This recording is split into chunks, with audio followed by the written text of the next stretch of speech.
eh, nosotros, ya sea como gobierno, tanto provinciales como nacionales, como municipales inclusive, y como productores, lo que necesitamos conocer cuáles son las consecuencias que va a tener, las consecuencias ambientales que pueden llegar a haber y sociales, con respecto a la suplantación de un ecosistema natural respecto a un sistema productivo agropecuario, cualquiera sea. ¿Por qué? Porque de esa manera uno puede llegar a planificar el uso de los recursos naturales, ya sea de esa región, si es municipal, de la provincia y de la nación. ¿Sí? Entonces, el conocimiento, digamos, de las consecuencias ambientales de lo que eran bosques o pastizales y que se ha cambiado hacia cultivos que en este momento, y siempre ha sido para la Argentina que nos caracterizó como productores primarios con respecto a los cereales y oleaginosas, la suplantación, digamos, de las regiones fue tremenda. Todo aquel lugar que eran más bien desde el punto de vista ecológico, sabana o pastizales, se realizaron producciones ganaderas. Entonces, estoy hablando de las más grandes regiones del país especialmente, ¿no? Por lo tanto, todo esto tiene que tener un sistema de planificación para poder hacerse. O si uno quiere hacer una producción, porque tenemos las condiciones para hacer esa producción, tenemos que ver cuáles son las consecuencias que van a tener desde el punto de vista ambiental. Entonces, de vuelta, con los conceptos de bioclima y agroclima que tuvimos la clase pasada, vemos que con respecto al bioclima, la diferencia no es tan grande, lo que es bioclima, lo que es agroclima. Cuando hablamos de bioclima, hablamos de combinaciones climáticas que permiten a un cultivo animal cumplir su ciclo. Mientras que cuando hablamos de agroclima, son también las mismas combinaciones de los elementos climáticos, que permiten en este caso obviamente, el cultivo a los animales, que se haga una producción potencialmente rentable. Eso es que quede claro en lo que es un bioclima y lo que es el agroclima. Esto es lo que hemos visto en la clase anterior. Y el ejemplo, ¿se acuerdan que hemos dado lo que era el cártamo? Con respecto a lo que estudiaba el agroclima, estudiaban la agroclimatología, estudiaba el agroclima, o sea, las disponibilidades climáticas de diferentes regiones que satisfacen las necesidades biológicas de los seres vivos. Y con esos elementos nosotros podíamos determinar aptitud. Y cuando hablamos de aptitud, hablamos de, en cierta forma, zonificar, porque vamos a encontrar regiones que son aptas, no aptas o marginales. Y acá dábamos el ejemplo del cártamo la vez pasada, que esta región 3 es la región óptima o apta para la producción del cártamo. La demás tenemos por exceso o por defecto, de acuerdo al elemento que se trate, marginalidad con respecto a esta producción o en donde no se da ninguna de las condiciones donde tenemos características de no apto o inepto al lugar. Y eso ya vamos a seguir discutiendo sobre la palabra esta, o inapta en algunos casos llegaban a decir. Lo que sí vamos a tener que hacer hincapié en lo que las grandes definiciones que habían en la literatura, ¿no?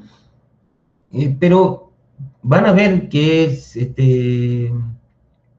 si la pensamos un poquito nada más, si hacemos hincapié un poquito, vamos a ver que es lo mismo. Entonces, desde nuestro punto de vista, teníamos que la agroclimatología, ¿en qué se basa? En estudiar los factores ambientales, como dije anteriormente, que ejercen influencia sobre la productividad de los cultivos y animales. Así a lo grande. Pero hay otros dos autores más, como Defina y Burgos, hacen hincapié inclusive también en las condiciones climáticas y que bajo esas condiciones climáticas, en esa región que tengan esas condiciones climáticas, se puede realizar un cultivo con la misma probabilidad de éxito. Y a él, en vez de decir la agroclimatología estudia el bioclima, él nombra como unidad agroclimática. Es uno de los autores argentinos que más ha estudiado esta parte. Mientras que Burgo, otro argentino más que ha sido llamado de todo el mundo a partir de los estudios de agroclimatología, de ahí que agroclimatología se vea a nivel mundial, se empieza a estudiar a nivel mundial. Él dice que el conjunto es lo que ya dije anteriormente, conjunto de diferentes combinaciones climáticas que a través de sus valores hacen posible una explotación económica de una determinada especie. Y aquí está el asunto de la explotación económica, ¿sí? Que llega a introducir Burgos, que no es lo mismo que el bioclima que dice, che, acá va a cumplir el ciclo ontogénico esta especie. No, pero desde el punto de vista agroclimático, los tipos están pensando, no quiero que solamente cumpla el ciclo ontogénico, sino que sea rentable también. Entonces, ahí están las grandes diferencias que van a tener. Ahora se pueden asustar un poquito con respecto a algunos términos que utilizan en agroclimatología. Ya en bioclimatología a lo mejor vieron los términos y se asustan un poco con los nombres nada más, pero nada más que eso. Entonces el objetivo que va a tener la agroclimatología es muy similar al objetivo que va a tener la bioclimatología. ¿Por qué? Porque va a determinar áreas donde agroclimáticamente, o sea, desde el punto de vista climático, un cultivo puede resultar apto, marginal o no apto. Entonces, nosotros determinamos regiones, o sea, ¿qué es lo que dije anteriormente? Determinamos la aptitud, ¿sí? Y con la aptitud nos lleva a la palabra de que sea apto, marginal o no apto, ¿sí? Para que hagan un poco de mnemotecnia y se puedan acordar. Por supuesto que también, como la bioclimatología, provee bases para realizar un mejoramiento en las técnicas de producción como en las técnicas de mejoramiento vegetal. O sea, si hay un área donde cae dentro de lo que es buena aptitud u óptima, al lado, debido a la cercanía de los puertos, también se podría hacer una determinada producción, pero resulta que ahí las precipitaciones no dan porque hay mucha variabilidad.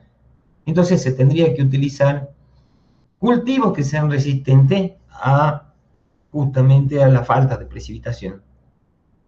Y también determinar y evaluar cambios producidos por la alteración ambiental naturalmente. O sea, miren, aquí está también una cosa importante. Hace mucho hincapié en esta parte. Ya sé que hay gente que solamente trabaja en esta parte, que determina y evalúa los cambios producidos por la alteración del ambiente. ¿Sí? Pero nosotros también no podemos llegar a decir, mire, estamos en una área marginal, si nosotros hacemos lo que nos está pidiendo, que yo quiero que produzcan, no sé, lo que sea, el productor te dice, y ustedes saben que en ese lugar va a haber una, un cambio, una alteración del ecosistema. Por mi parte, creo que lo tienen que dejar bien en claro o asentado, escrito concretamente, que si hacen eso, las condiciones ecológicas de ese lugar van a quedar alteradas. No sé si los mareé un poquito. Cualquier cosa me van preguntando. Pero los objetivos de la agroclimatología son estos tres y que quedan bien definidos y que tienen relación con la bioclimatología. Cualquier cosa me van preguntando, por favor. Con respecto a los métodos, acá a lo mejor que se confunden, pero ya van a ver que es bastante tranqui cuando se hace algún trabajo de esto. Eh, ¿Se acuerdan la metodología de trabajo que tiene la bioclimatología? ¿Alguien se acuerda? Teníamos una metodología campo y otra metodología en laboratorio. Nadie, ¿no? ¿Hay alguna respuesta?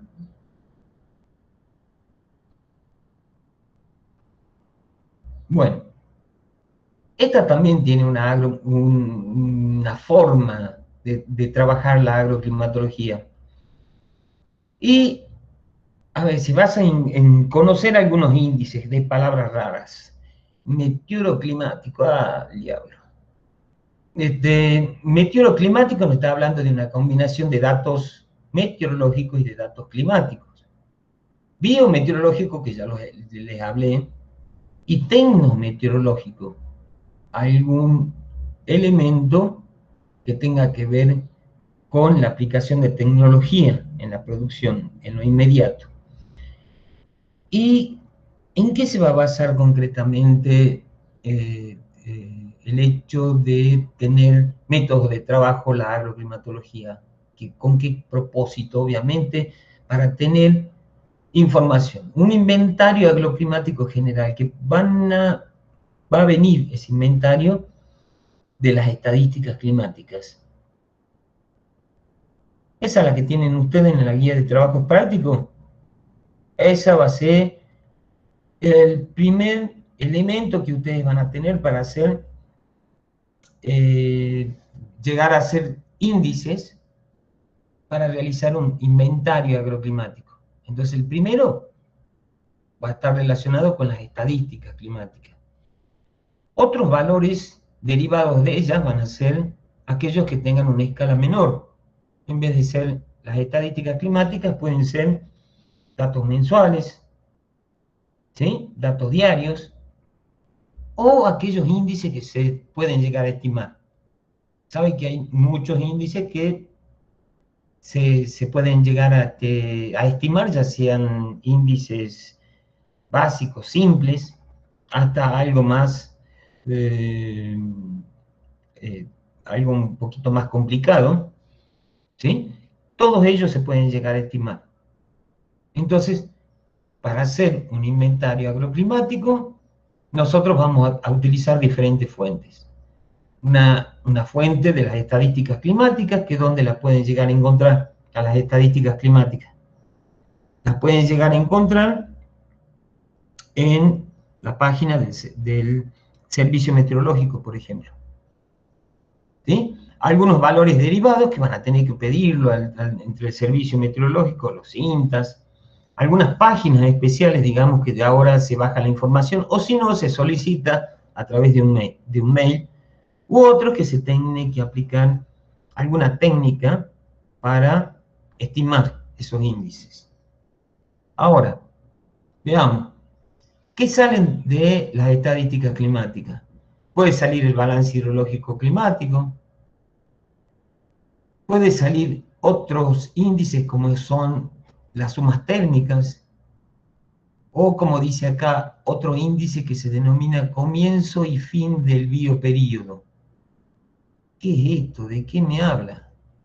Bueno, resulta que el comienzo y fin del bioperíodo es concretamente la cantidad de días que tenemos, ¿sí? Por encima de un determinado nivel térmico. Yo, por ejemplo, quiero saber la cantidad de días que tengo por encima de los 10 grados en una localidad. Esta curva azul me está representando la temperatura media mensual de una determinada localidad. O sea, ¿por qué? Porque estamos graficando la temperatura media mensual en función de los meses del año. Este nivel térmico que puedo estar utilizando acá puede variar, puede ser 5, 15, etc. Entonces con eso vamos a tener una idea qué tipo de cultivo también podemos llegar a hacer. Si continuamos viendo, esto es con respecto a los elementos que tenemos dentro de las estadísticas climáticas. Son poquitos, les nombré poquito. Tenemos valores, una serie de valores mensuales, por ejemplo, entonces podemos determinar la variabilidad de la temperatura. ¿Y de qué forma podríamos determinar la variabilidad de la temperatura? A ver si alguien me dice. Porque eso lo hemos visto en el primer práctico, perdón, en la primera teoría. Con valores máximos y mínimos, profe. Pero ¿te acuerdas cuando comparábamos el valor meteorológico menos el valor climático en ese orden? ¿Cómo le llamábamos? Anomalía climática, profe. Muy bien, anomalía climática. Entonces, con eso también nos va a dar una idea de cómo es la variabilidad mensual de algunos elementos, como podría ser la temperatura, la máxima, la mínima, la precipitación. ¿Cómo es la probabilidad de situaciones hídricas del balance hidrológico seriado? También podemos llegar a calcular en forma mensual las horas de frío, las unidades calóricas, todo esto que ya les mostré. ¿Sí? Horas de frío, ¿se acuerdan, no? Horas de frío, unidades calóricas. ¿Alguien me puede decir, para que vamos repasando ya? Este no es muy largo, por eso le estoy haciendo esto. Las horas de frío era la cantidad de horas que debía cumplir un cultivo para que se produzca una determinada fase de producción, por ejemplo. Pero ¿qué eran concretamente? ¿La cantidad de horas debajo o por encima de un umbral térmico? Por debajo, profe, de los 0 Muy grados. bien, por debajo. ¿Y en general cuánto se tomaba? ¿Qué valor? 3, creo, o 6. Un poquito más. Debajo de los 7 grados. Sí, la cantidad de horas debajo de los 7 grados, ¿sí? Y las unidades calóricas, bueno, ahí ya dependía de el subperíodo que llegamos a tener de la especie concretamente, ¿sí? Y si tenemos valores diarios, mejor todavía podemos llegar a determinar índices, mucha mayor cantidad de índices como horas o días que tenemos estrés calórico, porque esto es importante, días con temperatura por debajo o encima de un determinado umbral, estoy haciendo lo mismo que acá, pero estoy afinando todo. Horas que tenemos rocío, miren, es importantísimo esto, horas que tenemos rocío, porque esto me va a determinar el mojado de la hoja, por ejemplo, o el mojado del suelo, y la producción o no de determinados patógenos. Acumulaciones mensuales de horas de frío, unidades calóricas, como acá, pero con otro nivel de información, con otro escala especialmente. Entonces, esos son los índices, tanto los que hablé, derivadas de lo que es las estadísticas climáticas, como aquellos que tienen una escala menor. ¿Sí? Las estadísticas climáticas, ustedes saben que tienen que tener un promedio de información de por lo menos 10 años. Si fueran normales, 30 años. Y si tenemos escala menor, obviamente va a estar la mensual y hasta la diaria. Y otros índices que habíamos dicho que pueden ser estimados. Tenemos en aquellos lugares, por ejemplo, como nuestra provincia, especialmente en la parte de Puna, Quebrada, tenemos muy poca información. Nosotros les llamamos lugares carentes de información meteorológica, pero no solamente en nuestra provincia, lo tenemos en Salta, en Catamarca, en La Rioja, en San Juan, etc. Y porque en esta zona, digamos, no se han instalado concretamente estaciones fijas para poder medir todo. Entonces, lo que se hizo es, por ejemplo, determinar las temperaturas medias, ya sean anuales o ya sean mensuales, y resulta de que existen formas de determinar. A nosotros, cuando cursamos en aquella época, eh, nos hacían hacer trabajo donde teníamos que determinar, de acuerdo al gradiente vertical normal de cada región, la temperatura media anual, por lo menos. Después vinieron otras metodologías donde tienen en cuenta la latitud, eh, la altura, la precipitación, etc. Y se pueden llegar a determinar la temperatura media del mes, pero la media, no la temperatura que sucedió hace unos días, ¿eh? Ojo al piojo. Otra cosa que se puede llegar a determinar o estimar son las horas de fríos mensuales y anuales, como le hicieron Pascal y D'Amario, o la radiación global. ¿Se acuerdan? Que nosotros les hemos enseñado que la radiación global era igual a la radiación astronómica por A más B por la heliofanía, la relación entre las heliofanías. Esa era la expresión de Armstrong. Entonces, esos son índices que nosotros podemos llegar a estimar. Y acá tengo modelitos, por ejemplo. Esto lo hicimos con los valores estimados de Bianchi, se llama el investigador que hizo todos los cálculos acá y utilizó todas unas funciones bastante complejas que no me interesa que las sepan, pero que existen, ¿sí? Para determinar las temperaturas medias de un determinado mes. O como les dije anteriormente, tenemos qué cantidad de días tenemos temperaturas por encima de los 15 grados. A eso le llamamos el bioperíodo. Miren, obviamente la región más cálida va a tener más cantidad de días por encima de los 15 grados que la región de Quebrada y Puna. ¿Está bien? Acá, como ustedes ven, tenemos pocos días. Sí, estamos elaborando todos los mapas para hacer el clima de la provincia de Jujuy, si Dios quiere. Otro es lo que hicieron D'Amario y Pascal para la determinación en todo el país de la cantidad de horas de frío, para decir dónde funcionaban mejor las especies criófilas. ¿Sí? Entonces, determinaron esta cantidad en función de estimar las temperaturas mínimas. ¿Sí? Hoy en día se suplanta bastante toda esta información con el satélite en realidad. Y el satélite nos da una información que es muy buena, que tiene un error, en el caso de la temperatura, bastante bajo. Es un error de aproximadamente un 10%, de acuerdo a lo que trabajamos nosotros. Y acá viene una serie van a ver, de definiciones o conceptos más que nada, que no quiero que se apabullen, después vamos a hacer un resumen. Entonces, en las cartas ahí que nosotros necesitamos hacer, recién lo que hemos determinado es que habían tipos de índice. Unos derivados de las estadísticas, ¿sí? Y otros que se pueden estimar. ¿Hasta ahí?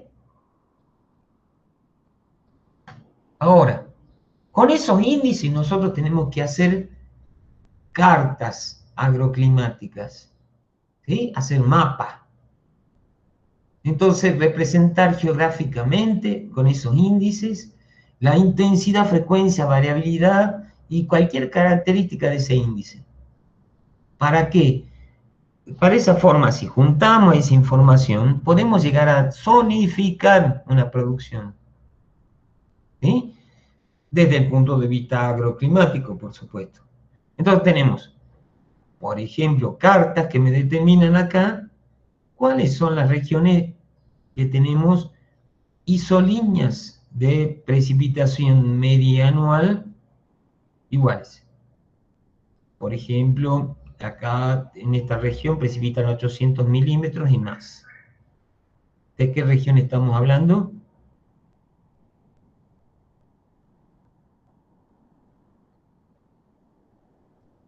A ver si se despiertan. Las yungas, profe. Bien ahí. ¿Sí? Y entonces acá también miren cómo precipita mucho más en la parte de Salta. Y sin duda están muy concentradas. Están muy concentradas este tipo de precipitación en el semestre cálido especialmente. Pero si nosotros utilizamos esa información y la superponemos, lo que hemos hecho, y yo les voy a contar lo que pasó acá, este tipo de zonificación en un momento nos fue solicitado eh, para poder decir cuáles eran las zonas cañeras de todo el país. ¿Sí? Entonces ustedes vean dónde se puede llegar a realizar caña en el país, porque no solamente en el noroeste argentino, o sea, desde Tucumán, Salta y Jujuy, sino cuál era la potencialidad del resto del país. Para eso utilizamos la radiación global, la precipitación, la temperatura media de un mes y el tiempo térmico. Y llegamos a esto. Pero este es simplemente desde el punto de vista climático. Y y ahí en más se tienen que utilizar otro tipo de información relacionada con el suelo y sumarle otro tipo de información relacionada con la actividad social, etc. ¿Ustedes conocen algún otro, saben, ingenio, por ejemplo, que no esté en el norte? No, profe. ¿Nadie, nadie? No, profe. Bueno, hay en el norte de Santa Fe, hay en Corrientes, hay en Misiones. ¿Sí? Obviamente no producen como los nuestros, porque solamente Tucumán, los pequeños productores, suman una barbaridad. O tenemos esas superempresas como en el caso de Ledesma o el Tabacal, que era antes en Salta, que producen una tremenda cantidad por sí sola. ¿Sí? Bueno, toda esta región es potencialmente productora de ese cultivo. Entonces, tenemos que hacer una cartografía, hemos dicho. Esa cartografía necesita de índices. Es de índices esa cartografía. ¿Para qué? Para determinar o poder visualizar a través de la combinación de todos esos índices cuáles son las áreas óptimas, marginales o no aptas. ¿Sí? Y yo de esa manera puedo llegar a decir, miren muchachos, en toda esta región podemos hacer cultivo de la caña de azúcar. Y no me importa, digamos, sabemos que va a haber regiones mejores desde el punto de vista del rendimiento, pero si necesitamos nosotros biocombustibles, por ejemplo, ¿sí? Esto va a ser una ayuda importante. ¿Se entiende? Sí, profe. Entonces, seguimos con los índices, y así lo martirizo con la parte de los índices, pobre, pero los índices, ¿sí? ¿Se acuerdan los índices bioclimáticos que hemos visto, no?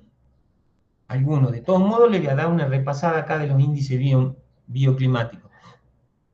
O los biometeorológicos. sea, esos índices expresan en forma numérica la relación entre el crecimiento, es la misma expresión que di en la parte de bioclimatología. Expresan cuantitativamente en forma numérica la relación entre el crecimiento, el desarrollo, la productividad, ya sea de cultivo y de los ganados, que incluye plagas y enfermedades, y se acuerdan que decía virulencia, con las condiciones meteorológicas.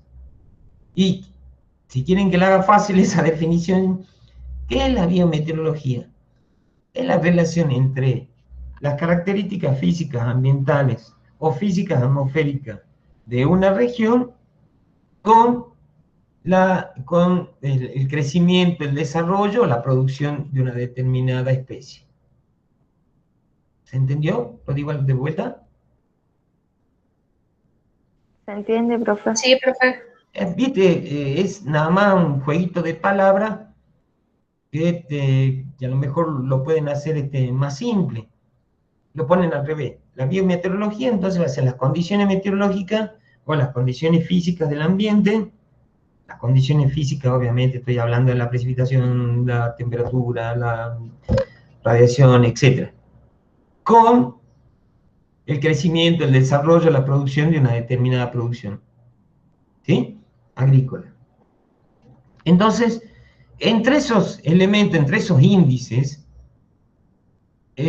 tenemos algunos que no les mostré antes, entonces hago hincapié en esto. Hay algunos que se llaman evapotranspiración relativa, y es la relación entre la evapotranspiración real sobre la potencial, ¿sí? La mínima relación. Entonces, con esto nosotros sabemos cuál es el mínimo de evapotranspiración relativa en la cual un cultivo, digamos, va a existir. ¿Sí? ¿Cuál es el mínimo en el cual ya nos vemos obligados a regar? También tenemos entre los índices biometeorológicos aquellos relacionados, ¿se acuerdan? Con el crecimiento. Estaban las temperaturas óptimas, la temperatura mínima, que era letal, la temperatura máxima, que es letal.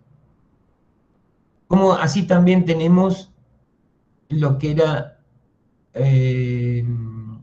conocer cuál es el umbral fotoperiódico, esta liñita que está acá, el umbral fotoperiódico, donde se va a inducir a floración de un determinado cultivo, a una fase de desarrollo de un determinado cultivo.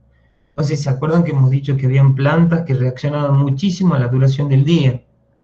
Como por ejemplo,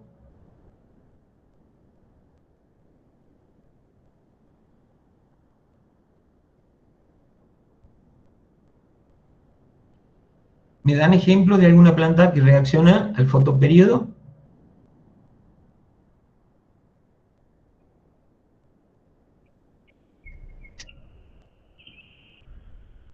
¿Nadie?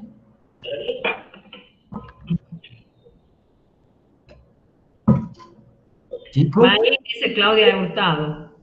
¿Qué dice? Maíz. Específicamente la que más reacciona, pero... El chuyito que dice la presidente. ¿Cuál es? El yuyito que dice la presidente. Ah, ¿Ese reacciona al fotoperiodo o no? ahora muy bien. Claudia Melita Hurtado dice soja. Bien. La soja. Resulta de que, miren lo que es este gráfico acá. ¿Qué es lo que estoy representando? La variación de la cantidad de luz más los crepúsculos en función de los meses del año.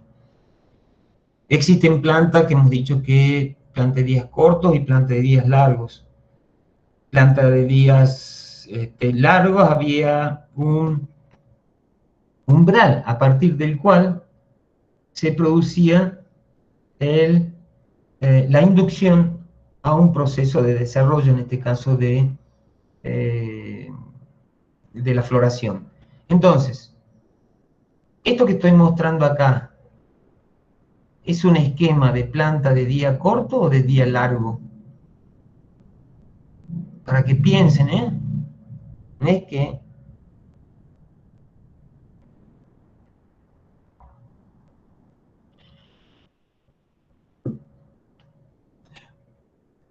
los días se van acortando y los días se van alargando desde cuándo a cuándo.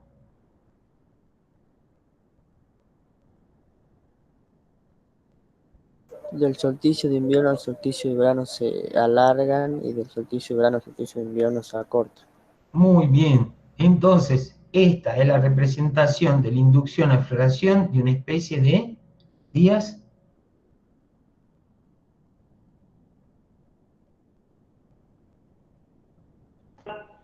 Claudia Hurtado dice desde el 21 de diciembre se van acortando. Bien, hasta el 21 de junio. Entonces, sí, cuando pasa este umbral, se produce la inducción a floración. Es cuando las plantas los días se van acortando, entonces tenemos que es una planta de días cortos. días cortos. Si esta flechita estaría en el otro lugar, es cuando los días se van alargando, estarían representando días largos, cuando los días se van alargando. ¡Yujú! Bueno, tenemos que el otro tipo de elemento meteorológico, biometeorológico, disculpen, eran las sumas de temperatura, o sea que eran extraer temperatura a partir de una temperatura base, ya sea que correspondiera a todo el ciclo del cultivo o a un determinado subperíodo, el cual cambiaba esa temperatura base, iba variando la temperatura base. ¿Sí? Y aquí teníamos el caso del trigo o el caso del maíz en el cual les dimos nosotros. Y eso le denominábamos sumas de temperatura o tiempo térmico. Esos son algunos índices biometeorológicos que me ha costado que me digan. Pero tenemos otros índices, y miren acá la palabra, ¿no? No quiero que no se compliquen con el asunto de la palabra, de esta parte. Tecnos meteorológicos. Qué problema los tecnos meteorológicos. Expresan, ahí te dice, en forma cuantitativa, las condiciones meteorológicas para realizar operaciones o técnicas de producción. Entonces, ¿cuál va a ser el índice que me va a expresar cuantitativamente que en este lugar no puedo hacer una técnica de producción de nada en particular, perdón? El agua en el suelo, el agua almacenada, simplemente miren lo que es. Entra el tractor ahí, ¿qué va a pasar?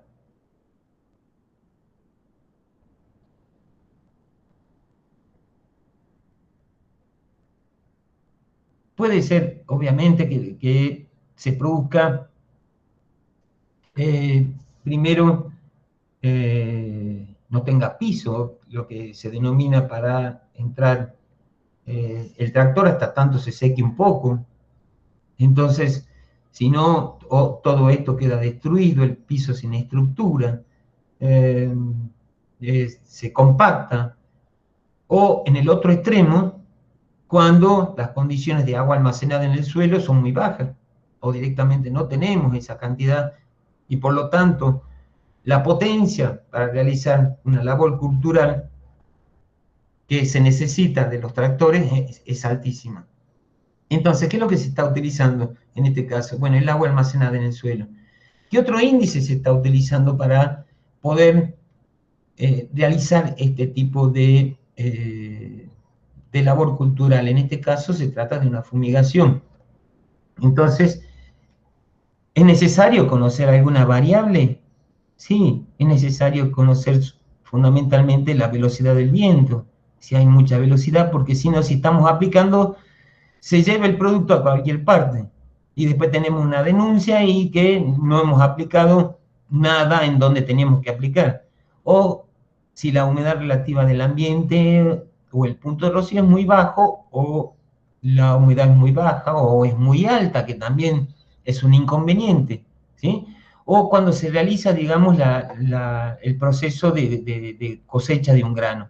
Bueno, el mismo, tenemos que saber la cantidad de humedad que tiene el grano y del ambiente, además. ¿Por qué? Porque se puede llegar al entrar a la cosechadora a romper el grano y que apenas se rompe un poquito lo que produce es la entrada de patógenos y obviamente lo que estamos cosechando no es de buena calidad. Lo que necesitamos es justamente una buena calidad para que nos lleguen a comprar esa producción. Entonces a eso le llamamos índices tecnometeorológicos. Antes habíamos visto los biometeorológicos y ahora vamos a ver los agrometeorológicos. Qué lío de palabras.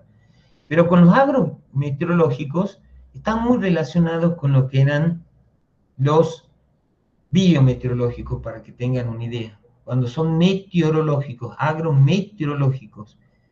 Y también van a expresar la relación entre el ciclo, el rendimiento, la virulencia de plagas e enfermedades con las condiciones meteorológicas. Pero si en vez de trabajar con datos meteorológicos, trabajamos con datos climáticos, lo que estamos haciendo es una valoración de un lugar o región, ¿sí? Valoración de un lugar o región de la disponibilidad climática a través de índices. Entonces, hemos hablado de tres tipos. Primero que tenemos que hacer un inventario meteorológico, agroclimático, perdón, un inventario agroclimático. Y para ello también es importante utilizar índices. Entonces, los índices pueden ser biometeorológicos, tecnometeorológicos o agrometeorológicos. Ahora, si trabajamos con datos climáticos, obviamente, ya me va a dar la valoración local desde el punto de vista que yo quiero, o sea, si esa región es apta, no es apta, si es marginal. Esto, y aunque parezca una cosa así espantosa, lo van a ver en el trabajo práctico y se va a aclarar bastante. Porque los índices a veces pueden ser simples o pueden ser un poco más elaborados, más complejos. Acá pasó algo, no sé. ¿Están viendo bien? Se ve un poquito cortado abajo, profe, nada más. Sí, no, no sé qué está pasando. Esperen un cachito.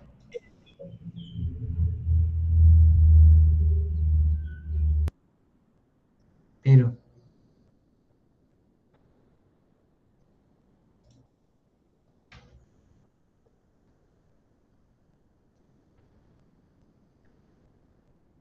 Bueno, acá le hago un ejemplito, ¿sí?, de lo que son los índices biometeorológicos y los índices tecnometeorológicos, que obviamente que me van a representar la relación entre los valores meteorológicos, las condiciones del cultivo, la producción de ganado, la virulencia y aparición de enfermedades, la posibilidad de hacer cultivos de pradera o rotación de cultivos, ¿sí? Conociendo las características del cultivo, yo voy a tener todos esos índices biometeorológicos porque me va a poder determinar qué es, si el cultivo cumple su ciclo ontogénico o no. Y con respecto al índice tecnometeorológico, lo que me permite determinar es si voy a poder hacer alguna labor cultural, si voy a tener la oportunidad y voy a tener la eficiencia de realizar una siembra, una cosecha, el riego o un tipo de fertilización. Ambos dos, índices bio y tecnometeorológicos, me constituyen los índices agrometeorológicos. Pero si utilizamos valores climáticos, como les dije anteriormente, vamos y encontramos los índices agroclimáticos. Con esto es que vamos a trabajar completamente, ¿sí? Con los índices agroclimáticos, que pueden llegar a ser índices simples, como la temperatura media del mes más frío, o la isolínea de precipitación de 200 milímetros, o algo más elaborado como podría ser el índice hídrico de Solway. ¿Se entiende? Que para yo hacer el índice hídrico de Solway yo necesito hacer montones de balance. Y para el otro, para el caso de la precipitación o la temperatura, no tanto. Simplemente estoy representando en mapa cómo es la precipitación. Hasta ahí,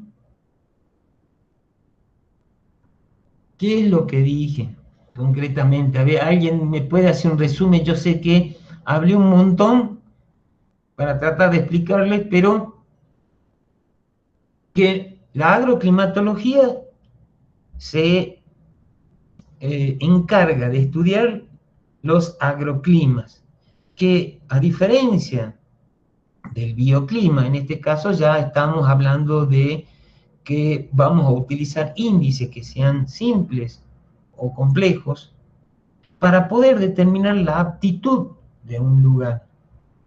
Y esa aptitud de un lugar la vamos a encontrar a través de esos índices que dije. Pero para realizar esos índices nosotros necesitamos una cartografía agroclimática. Esa cartografía agroclimática, ¿de dónde puede provenir? Obviamente de las estadísticas. O u otra información derivada de ellas que ya va a tener menor escala, puede ser mensual o puede ser diaria. O aquellos lugares que son carentes de información. Con eso se hace una serie de índices y que pueden estar relacionados también con la bioclimatología, y todo eso me va a servir para realizar una zonificación. Eso es lo que quiero simplemente llegar a decir. ¿Está bien? Sí, profe. Sí se entendió. Bueno, por ahí me extiendo mucho más tratando de explicar, pero eso es en resumen. Bueno, lo que vamos a seguir es cuáles son esos índices que ustedes ya lo vieron. ¿Sí? Los índices relacionados con la temperatura, hemos dicho la variabilidad de la temperatura media mensual. Yo a la variabilidad la puedo expresar en forma temporal, así, o en forma espacial, como les mostré, que eran las anomalías. Esto también es una anomalía, porque si está por encima, me va a decir la temperatura por encima del valor normal. El cero es el valor normal. Estoy haciendo la resta del valor meteorológico menos el valor climático para cada mes, o para cada año, por ejemplo. ¿Está bien? Entonces, lo que tengo que hacer en este caso es, puedo utilizar el valor mensual y me va a dar así. Entonces, ¿qué es lo que está pasando? Tengo más variaciones positivas por encima de lo normal o no, o tengo cada vez menos. Es una forma de ver este índice. La intensidad y la variabilidad de las temperaturas extremas hasta se llega a determinar a través de los percentiles, por ejemplo, que ustedes vieron ya la aplicación en las situaciones hídricas. Otros índices térmicos relacionados con la necesidad calórica, bueno, va a ser la acumulación de temperatura o las sumas de temperatura o el tiempo térmico. Habían varias metodologías, hemos dicho que había un método directo, el método residual, que se acumulaba temperatura por encima de la temperatura base, ¿sí? Y habían otros más específicos, más complicados, que son de Lindsay y Newman, Gilmore y Roger, o el método exponencial y así. ¿Está bien? Entonces, necesidades térmicas, utilizábamos las sumas de temperatura. ¿Hay algún cultivo que necesite acumular temperatura específicamente? De acuerdo a la teoría que di la clase pasada.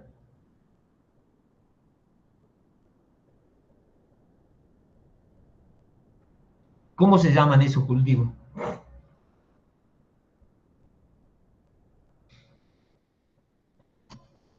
acumuladores compulsivos.